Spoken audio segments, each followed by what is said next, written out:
kayaknya di masa on learning ini ada dua jenis pola asuh kok yang sering saya temukan gitu ya. Yang ini nih hovering atau helikopter dan juga lawnmower atau mesin potong rumput. Keuntungannya adalah anak-anak berterima kasih. Ya. Anak-anak tahu bahwa mamanya sayang sama dia, itu juga penting. Tapi masalahnya sayang seperti apa nih, gitu kan? Kalau akhirnya dia jadi bergantung pada mamanya, bisa dibayangkan nggak kalau kita meninggal? Karena kasih sayang kita tidak boleh membuat anak kita menjadi tersiksa di kemudian hari. Jangan sampai kasih sayang kita justru membuat dia menjadi pribadi yang menderita di masa depan. Kita tentu ingin mempunyai anak-anak yang menjadi anak yang tangguh, yang siap untuk menghadapi apapun tantangan ataupun halangan dalam hidupnya. Dia harus siap untuk menerima kegagalan, harus siap menerima keberhasilan, dan harus siap menghadapi segala sesuatu.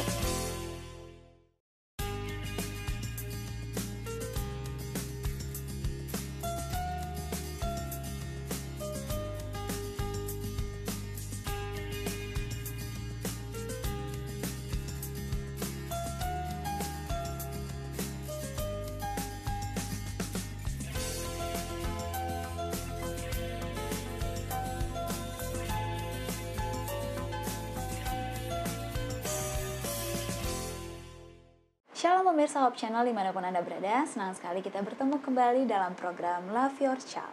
Satu program yang mengajak kita untuk mendidik dan mengasihi anak-anak menjadikan generasi yang lebih baik. Kita masih berada dalam seri efek online atau daring pada anak, dan episode kali ini kita akan membahas pola asuh helikopter dan juga pola asuh potong rumput. Wah, ini mungkin terdengar baru dan sedikit aneh mungkin di pemirsa yang saat ini sedang menyaksikan. Kita akan membahasnya bersama dengan narasumber kita, yaitu Ibu Helena Valentina. Beliau merupakan seorang psikolog dan praktisi pendidikan. Shalom Ibu Helena. Salam Eva. Salam sehat Ibu Helena. Salam sehat juga ya semua pemirsa. Tuhan berkati. Amin. Nah Ibu Helena, kita masih berada di kita kok bisa seri. warnanya sama gini ya? Mungkin apakah sesuai dengan topik kita kali ya? Memang kalau sudah jadi parent sukanya warna kayak gini ya. Ya, jadi ketahuan deh Bu Helena. Nah, kita kembali lagi. Kita masih berada di satu seri pembahasan mengenai efek online atau daring pada anak, dan episode kali ini membahas pola asuh helikopter atau pola asuh potong rumput. Saya jadi bingung pas pertama kali membahas helikopter, hubungannya helikopter? Apakah anak suka dibawa naik helikopter gitu ya? Suka kayaknya sih Bu Helena, potong rumput sama efek online. Nah, itu apa sih hubungannya gimana gitu ya? Yang pasti hubungannya baik-baik saja. Nggak ada masalah ya? Ada persaudaraan di antara mereka. Oke, jadi saya mau sampaikan bahwa memang ada begitu banyak jenis pola asuh ya, yang teori-teori coba sampaikan dari beberapa pakar-pakar yang memang mengkonsentrasikan diri pada masalah pendidikan anak ya.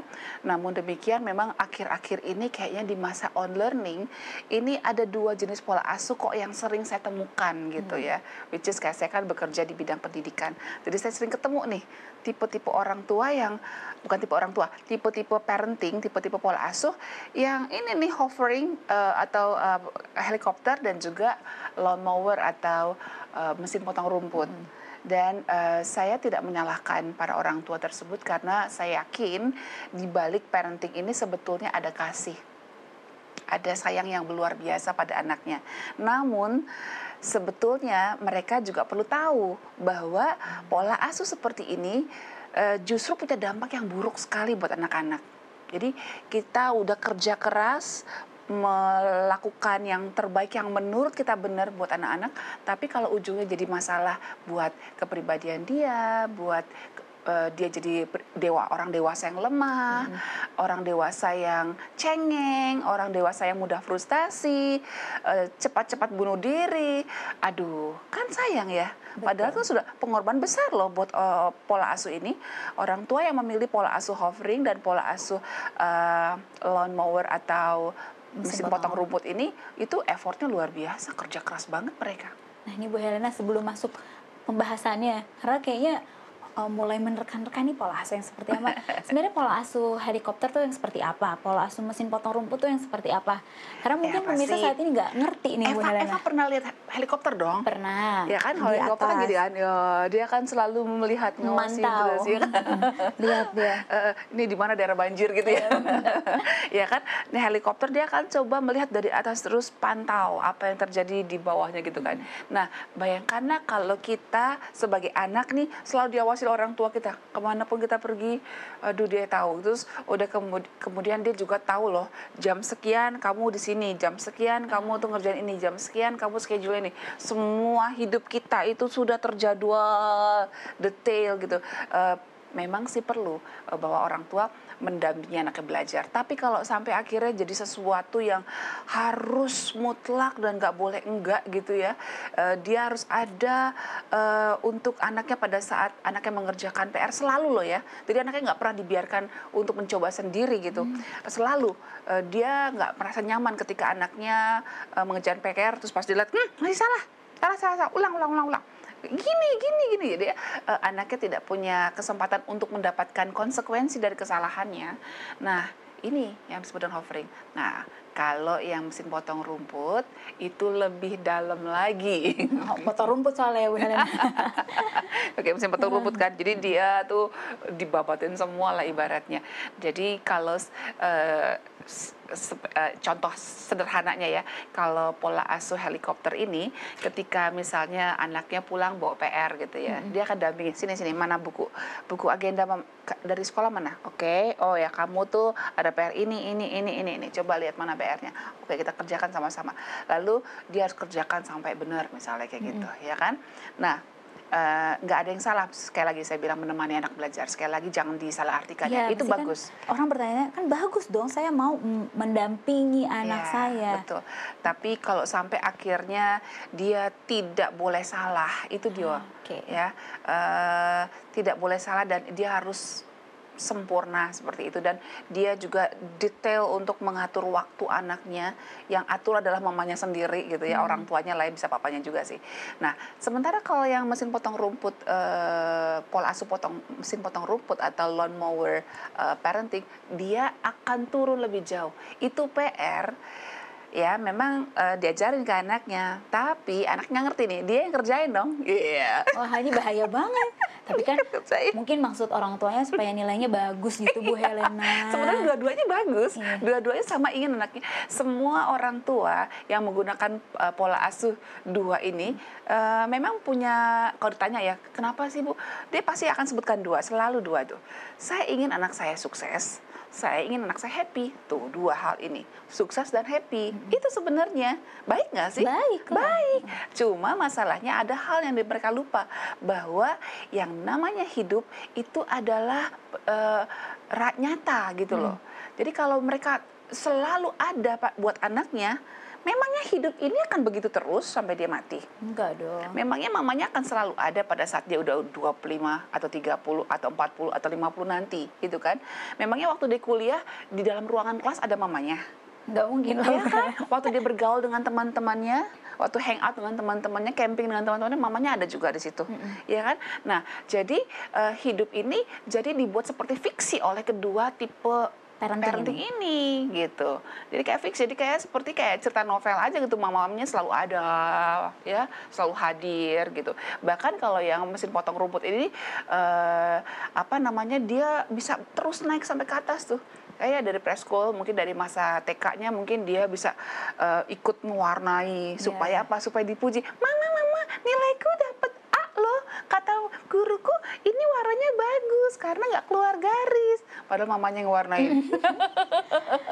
Dia lihat anaknya happy, anaknya dapat nilai A+, dia ikut bahagia. Padahal kan tuh ngaco ya. Iya, betul. Dia satu mengajarkan ketidakjujuran, yang kedua mengajarkan bahwa sebetulnya semua bisa dilimpahkan ke mamanya, kan gitu. Tugas itu. Terus nanti naik ke SD. Matematika makin lama makin susah, dia yang ngerjain.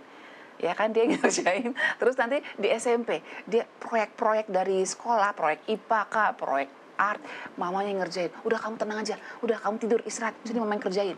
Coba deh, itu kasih sayang yang menurut saya keliru.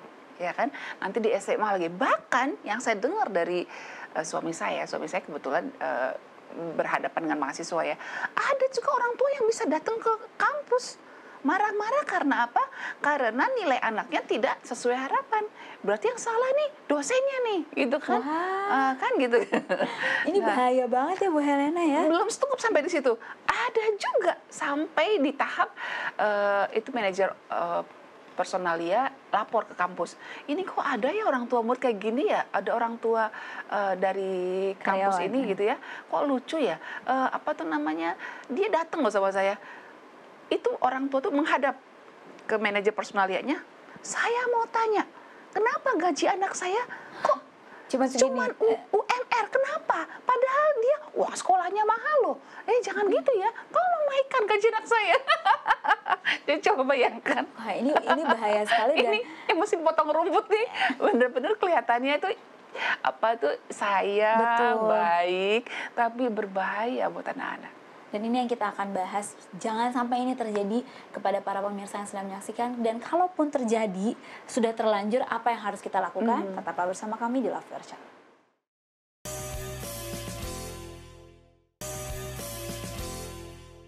Kembali lagi di Love Your Child dan kita masih membahas efek online pada anak. Dan kali ini mengenai pola asuh helikopter dan pola asuh mesin potong rumput. Wah, tadi di segmen sebelumnya kita udah membahas apa maksud dari kedua pola asuh ini atau macam parenting ini. Nah, Ibu Helena sebelum masuk lebih lanjut lagi, apa sih hubungannya nih online ini sama apa ke pola asuh ini? Apakah berubah ketika jadi zaman online atau daring ini makin banyak atau gimana Bu Helena? Yang pasti saya mau ngomong udah ketawa duluan karena kok kasus ini jadi makin sering saya temukan. Sebenarnya pada saat tatap muka atau sebelum pandemi ini kedua pola asuh ini memang ketemu juga sih gitu. Ketemu juga, saya juga menemukan gitu kasus-kasus ini. Namun di masa home learning ini makin banyak saudara-saudara. Saya rasa ini kalau ada guru-guru yang juga nonton acara ini pasti ya nggak pasti sih, bisa jadi akan merasakan hal yang sama ya. Jadi saya agak kaget gitu ya ketika saya kan saya harus tanda tangan raport gitu. Betul. Ya. Loh, kok nilai tinggi-tinggi semua? Aduh, Mem. Ini anak-anak di kelas rata-rata 100. Wah, padahal berarti mereka hebat dong Bu Helena belajarnya. Genius ya. Pelajaran home learning, which is kadang-kadang ada gangguan sinyal, tapi mereka bisa menyerap sempurna. Kenapa? Karena nilainya 100 semua. Matematika 100, IPA 100. Padahal baru berapa bulan loh dia masuk ke kelas 1. Ya, coba bayangkan, kok bisa tiba-tiba bisa menguasai semua, hebat banget ya. Sama bahasa Inggris bagus 100. Lalu saya telepon teman saya, kepala sekolah di sekolah lain. Masa di tempatku ada kayak begini gejalanya loh? Nggak semua sih, tapi banyak lah yang kayak begini. Wah, nggak semua ya? Di tempat saya semuanya ada. Serius? Iya. Padahal kita nggak pakai Zoom karena apa namanya agak di perkampungan gitu dan ya kayaknya nggak semua orang tua itu bisa ikut Zoom. Jadi mereka akhirnya pakainya WA. Bayangkan, hanya mengandalkan WA, lalu anaknya tuh bisa ngerti semuanya sampai nilainya sempurna, perfect, excellent, 100 dong. Dan satu kelas. Jadi pertama kali dalam sejarah kita sebagai kepala sekolah itu menemukan di kelas 1 tuh rata-rata 100. Buset. Selama bertahun-tahun ada di dunia pendidikan. Mamma Mia, Let Me Go lah judulnya. Jadi apa tuh namanya selidik punya selidik. Ternyata anaknya coba ada satu waktu dicoba dipanggil sepertiga kelas, ya kan, diajarkan gitu ya dengan tatap muka di semester lalu karena masih memungkinkan ya, karena waktu itu daerahnya masih daerah hijau ya. Nah, waktu di kuning atau hijau saya lupa deh ya. Nah, ketika dijelaskan oleh gurunya kan selama 100, ditanya nggak bisa jawab sama sekali. Dan itu memperkuat alasan bahwa ada pola asuh yang salah. Nah, setelah itu ditanyain dong, siapa yang ngerjakannya? Mama. Ya, anak kelas 1 dengan polosnya mereka menjawab seperti itu. Mama yang kerjain. Jadi ini semua iya, mama yang kerjain. Dan di kelas 6 ada juga kasus seperti ini. Selama dari kelas 1, 2, 3, 4, 5, nilai dia selalu di bawah KKM. memang kita tahu bahwa anak ini memang ada kesulitan belajar karena faktor organis ya, bukan karena kesalahan belajar dia, bukan. Tapi saat ini nilai 100-100. Jadi kita terdiam lah. Mau bilang apa gitu ya? Mau bilang apa? Kita mau nuduh, nanti tersinggung orang tuanya. Tapi yang pasti kita sangat menyayangkan parenting atau pola asuh yang seperti ini. Kenapa? Karena tanpa sadar dia sedang mempersiapkan anak-anaknya menjadi orang-orang yang lemah di masa yang akan datang. Di masa yang datang. Jadi ada keuntungannya, keuntungannya adalah anak-anak berterima kasih. Ya. Anak-anak tahu bahwa mamanya sayang sama dia, itu juga penting. Tapi masalahnya sayang seperti apa nih, gitu kan? Kalau akhirnya dia jadi bergantung pada mamanya, bisa dibayangkan nggak kalau kita meninggal? Gak bisa nanti dia hidup sendiri, belum tentu bisa. Itu dia. Nah, kadang-kadang nih orang tua yang mesin potong rumput ini, tipe pola asuh mesin potong rumput ini, kalau lihat anaknya nangis aja dia akan sangat-sangat tersisa. Dia bisa hentikan semua kerjaan. Kenapa? Tadi dia itu gangguin aku. Oh, dia bisa samperin tuh orang tuanya. Dia bisa marah luar biasa sama orang tua dari temannya. Hanya masalah kecil. Mungkin kesenggol. Mungkin nggak sengaja mainannya jatuh gitu. Itu bisa marah besar. Tahu nggak, anak saya ini susah dapetinnya gitu. Lama saya dapet dia. Hati-hati. Oh, bisa perang saudara hanya gara-gara dia ingin menjaga anaknya nggak boleh nangis, anaknya nggak boleh kecewa, anaknya nggak boleh ditolak. Jadi ketika misalnya anaknya lapor, "Ma, tadi aku dimusuhin, di kelas aku nggak diajak main." Oh, dia bisa lapor tuh ke orang tua, ke guru. Tolong ya, sekolah harus bersikap adil. Padahal kan namanya anak-anak, mungkin karena ini anaknya tuh selalu membuat jengkel, curang terus gitu misalnya kan. Misalnya kan kalau kita lagi main kan nggak boleh curang ya. Nah begitu curang kan temennya akan akan menolak dia gitu, akan menjauhkan gitu kan. Dan itu sebetulnya adalah satu hal yang baik gitu. Ketika anak itu akhirnya ditolak oleh temannya, anaknya dijauh oleh temannya, nggak apa-apa, dari situ dia belajar. Oh, berarti saya nggak bercurang ya, supaya saya ditemenin, gitu kan. Mesti pas lapor, harusnya orang tua akan bilang begini, harusnya, kenapa teman kamu nolak kamu? Kenapa mereka nggak mau main sama kamu? Coba cerita dari awal, gimana sih? Gitu, dari awal, sampai kita dengerin. Oh, tadi kamu melanggar ya perjanjiannya, kan sebenarnya kalau tak umpet tuh nggak boleh melek, gitu kan. Ini tak umpet tapi begini, ya gimana, ketahuan lah gitu kan. Pantesan kamu jadi kayak dijauhi sama teman-teman. Kita memang kalau sedang bermain tuh nggak boleh gitu, harus ikuti peraturan. Nah, itu lebih sehat. Nah, jadi saya bisa jadi mau bertanya, pola asuh helikopter dan mesin potong rumput ini kan baik sebenarnya ya Bu Helena, maksudnya dia mau mendampingi hatinya anak. mama papanya itu bagus, artinya tempatnya benar bahwa dia adalah sosok yang sangat sayang pada anaknya. Betul. Ingin memberi yang terbaik buat anaknya dan ingin menjaga anaknya, betul itu. Tapi kan seperti kita tahu, kita sebagai orang tua harus dekat, punya waktu. Ini kan waktu udah diberikan semuanya. Tapi salah juga Bu Helena. Tapi jadi sebenarnya pola asuh yang sehat tuh kayak gimana sih? Yang pasti, Fa, ini ya standarnya. Segala sesuatu yang berlebihan akan membuat menjadi buruk ya. Gula itu sebenarnya dalam kadar tertentu juga bagus kan, kayak nasi. Segini ya bagus dong, tapi kalau banyak nanti jadi banyak gulanya. Betul. Ya kan, seperti itu ya. Karena nasi juga mengandung gula ya kan. Nah, jadi ini juga begitu. Jadi hovering itu menunjukkan bahwa dia peduli pada masa depan anaknya, tapi dia jadinya seperti manajer total buat anaknya. Padahal harusnya kita melatih anak-anak untuk menjadi manajer buat dirinya sendiri gitu. Nah, apalagi yang mesin potong rumput. Semua mengambil alih. PR-nya dia yang kerjain, ya ampun ya. PR-nya semua, karya-karyanya. Bu guru, ini tadi tugasnya apa ya? Harusnya kan anaknya yang bertanya. Jangan orang tuanya, anaknya yang bertanya. Coba tanya guru kamu, kan seperti itu kan. Nah, ini mamanya masuk, bapaknya masuk gitu. Bahkan saya pernah ada kasus di mana ada satu grup belajar. Nah, namanya grup belajar kan mereka ngomongnya di sembarangan kayak gini. Hai, misalnya gini, Tina, gitu panjang. Kamu tidak sopan ya pada anak saya ya. Nama dia Tina, bukan Tina. Itu tidak sopan ya, menyakitkan buat anak saya. Gitu loh. Kan teman dia bingung, loh kok salah ya kan gitu kan. Padahal sebenarnya kalau toh memang kurang bagus, tanya sama anaknya, nak kamu tersinggung nggak? Enggak, ya udah jangan dong. Kalaupun tersinggung, bilangin nak, itu apa namanya kurang nyaman buat kamu, kamu yang ngomong. Jadi jangan bapaknya yang turun, atau mamanya yang turun, atau neneknya yang turun gitu. Wah, ini menarik sekali, dan kita masih akan membahas lagi Bu Helena, gimana caranya supaya ini jangan terjadi, dan apa efek negatif pada masa yang akan datang. Tetaplah bersama kami di Love Your Child.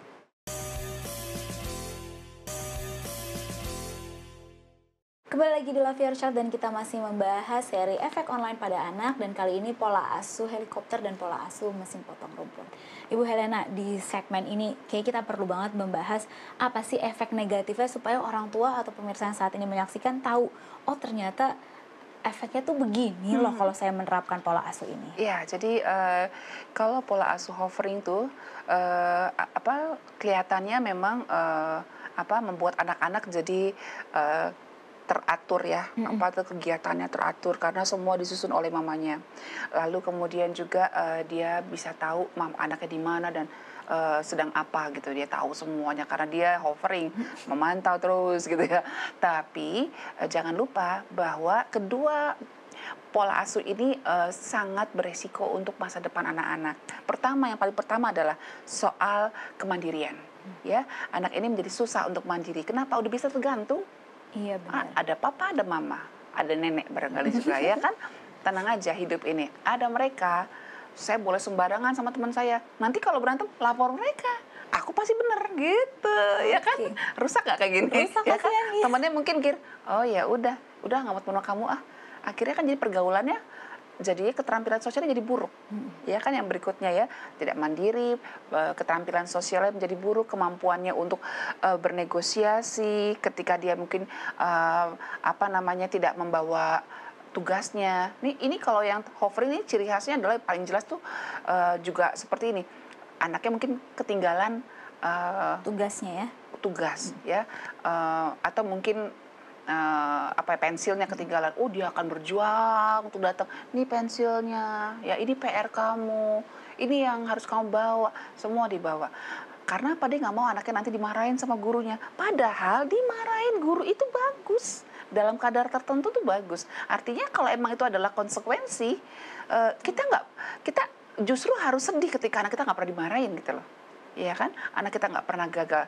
Jadi itu dia, jadi anak itu jadi tidak bertanggung jawab juga, nggak mandiri, keterampilan sosial jadi buruk, dan dia tidak bertanggung jawab karena tenang aja, nanti kalau saya ketinggalan tugas, mama akan datang sebagai malaikat penolong aku gitu.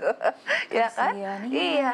Nah memang sih kadang-kadang mungkin dalam keadaan tertentu bisa kacamata ketinggalan misalnya, ya ntar anaknya nggak bisa baca gitu.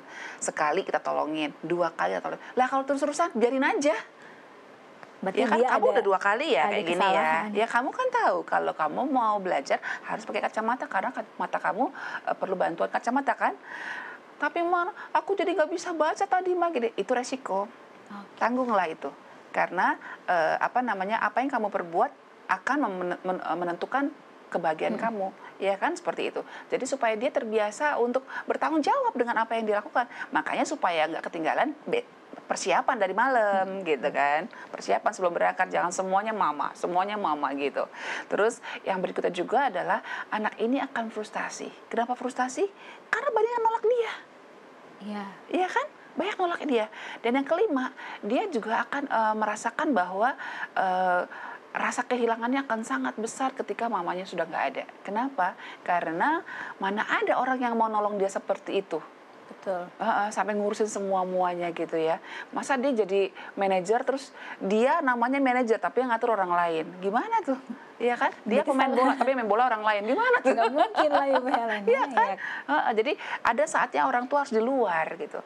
Seperti pelatih bola gitu kan. Ada saat kita melatih Kak, anak buah kita kan. Nah setelah udah oke, siap, ayo tanding. Pas tanding ya kita di luar lah. Bukan berarti kita ikut tanding juga. Jangan ikut. Lah kok anak buahku di sliding nih. Wah udah geser kamu, saya yang turun. Waduh, mana ada pelatih kayak gitu. Nggak ada kan pelatih turun. Wah kamu kurang ajar ya sama ini saya. Wah buk. Kan nggak begitu kali. Ya kan, ya udah itu resiko bermain. Memang ada saatnya kita mungkin jatuh, kepleset, akhirnya sakit. Ya kita kasih support. Oke, nanti kamu sembuh ya. Semangat. Paling gitu. Ya kan, tapi yang namanya kegagalan, yang namanya konsekuensi negatif, yang namanya efek dari perbuatan kita yang tidak menyenangkan, itu adalah sebuah bagian yang penting dalam perkembangan manusia. Jadi ketika dia pernah ngerasain gagal, dia pernah ngerasain nilainya jelek, dia pernah ngerasain ditolak, dia pernah ngerasain dikasih sanksi di sekolah, dihukum misalnya gitu, karena perbuatan dia, itu bagus, itu bagian penting, itu sangat penting buat perkembangan anak kita. Jadi anak kita jadi kuat. Misalnya dia ditolak satu saat udah besar gitu, ditolak pacar gitu kan, tenang aja, udah biasa ditolak, waktu kecil juga suka ditolak saya gitu kan, dulu pernah ditolak juga, nggak boleh ikut main, nggak boleh ikut gabung, kurang lebih seperti itulah. Kalau ditolak tuh emang nggak enak sih, sakit sih, tapi dia lebih kuat dibandingkan orang yang nggak pernah ditolak, selalu juara. Betul. Terus selalu jadi idola, terus begitu ditolak pacar, bunuh diri aja deh, gitu. Jadi dia nggak belajar gimana rasa pernah kehilangan. Ringkih. Iya. Ya, dia menjadi pribadi yang ringkih. Karena apa? Karena ringkih itu apa ya? Rapuh. Ya, karena dia tidak pernah merasakan yang namanya jatuh, yang namanya lecet, yang namanya, iya kan? Bayangkan, ada nggak sih orang dewasa yang nggak bisa naik sepeda? Sedih kan? Padahal dia sehat gitu, sedih kan? Kenapa? Karena mamanya nggak mau dia terluka. Sedih banget. Sementara anak yang lebih muda dari dia bisa naik motor, bisa bawa mobil, bisa bawa helikopter bahkan. Ya kan? Karena diberi izin untuk belajar hal baru dan menanggung resikonya. Wah, Ibu Helena, mungkin terakhir bisa kasih tips kepada para pemirsa supaya ini jangan sampai terjadi dalam keluarga, dan kalaupun terjadi apa yang harus dilakukan? Ya, kalau kita sudah terlanjur menggunakan parenting atau pola asuh helikopter dan juga mesin potong rumput ini, saya boleh berpesan pelan-pelan kurangi dan stop. Karena apa? Karena kasih sayang kita tidak boleh membuat anak kita menjadi tersiksa di kemudian hari. Jangan sampai kasih sayang kita justru membuat dia menjadi pribadi yang menderita di masa depan. Kita tentu ingin mempunyai anak-anak yang menjadi anak yang tangguh, yang siap untuk menghadapi apapun tantangan ataupun halangan dalam hidupnya. Dia harus siap untuk menerima kegagalan, harus siap menerima keberhasilan, dan harus siap menghadapi segala sesuatu. Dan ada seorang pendeta almarhum Pak Sadino yang saya selalu ingat, kata-katanya ini menguatkan saya selalu. Berkali-kali kita jatuh, bangkit lagi dan jangan mengeluh. Berkali-kali kita gagal, bangkit lagi dan cari akal. Biarlah ini bisa menjadi pesan kita buat anak-anak, sehingga mereka bisa menjadi pribadi yang dapat diandalkan dan bisa digunakan untuk kemuliaan nama Tuhan. Amin. Terima kasih banyak Ibu Helena tentang episode kita kali ini, sangat luar biasa menginspirasi kita, dan kami mengharapkan juga kepada pemirsa supaya ini bisa diterapkan juga bagaimana kita untuk mendidik anak-anak. Saya yakin dan percaya setiap orang tua pasti menginginkan yang terbaik bagi anak-anak kita. Namun perlulah kita bijak bagaimana cara kita mengasuh, mendidik dan mencintai anak-anak. Libatkan dia yang di surga untuk mengasihi, mendidik dan mencintai anak-anak Anda. Sampai bertemu di episode berikutnya. Shalom dan Tuhan memberkati.